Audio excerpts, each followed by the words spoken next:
사실 일본에는 야생곰이 얼마나 살고 있는지 정확히 규모조차 파악이 되지 않고 있는 상황입니다. 보통 작게는 5만 마리 정도, 많게는 10만 마리 정도 살고 있는 것으로 추정을 하고 있습니다. 일본 환경성에서는 지난달 말 기준으로 흰곰이 12,000마리, 반달가슴곰이 한 42,000마리에서 전체적으로 한 54,000마리가 서식하고 있는 것으로 추정을 하고 있습니다. 일본에서는 매년 사망자가 2명에서 3명 정도 곰에 대한 피해가 발생했습니다. 그런데 올해 벌써 13명이나 사망을 했으니 일본이 발칵 뒤집히게 된 겁니다. 전문가들에 따르면 곰이 즐겨 먹는 도토리나 밤 등이 올해 흉작이어서 먹이를 찾기 위해서 민가로 내려온다고 보고 있습니다. 그러다 보니 인명 피해도 배 이상으로 늘어난 겁니다. 여기에는 일본의 고령화 현상도 한몫한 것으로 분석되고 있습니다. 농촌으로 갈수록 고령화가 심해지고 인구도 줄다 보니 곰 문제에 대해 제대로 대처하기가 상당히 힘들어졌다, 이런 분석도 나오고 있습니다. 그렇다고 일본 정부가 손을 놓고 있었던 것은 아닙니다.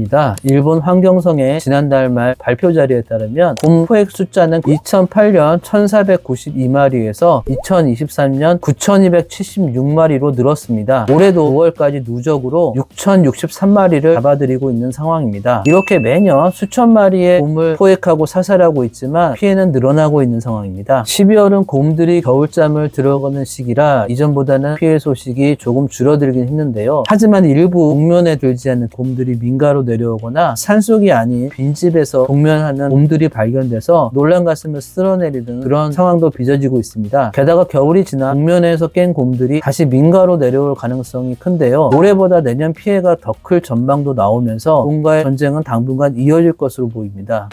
곰을 만났을 때는 아예 죽은 척을 하면 되는 거 아니냐, 이런 게 정설처럼 알려져 있습니다. 하지만 이게 절반은 맞고 절반은 틀리다는 얘기도 있는데요. 곰을 만났을 때는 황급히 도망가기보다는 시선을 마주보면 서서히 뒷걸음질 치면서 거리를 벌려라, 일본 방송에서 많이 안내를 하고 있습니다. 무엇보다 곰을 자극하는 행동을 최대한 하지 않는 것이 중요하겠죠. 그리고 곰은 얼굴이나 목 같은 급소를 많이 노리는데요. 피해를 최소화하기 위해서 양손 딱지를 낀 상태에서 뒷목을 보호하면서 웅크려서 엎드리는 모습을 한다는 거죠. 그리고 새끼곰을 만나서 귀엽다며 다가가는 것은 금물입니다. 새끼곰 근처에는 100% 아빠나 엄마 곰이 있기 때문입니다.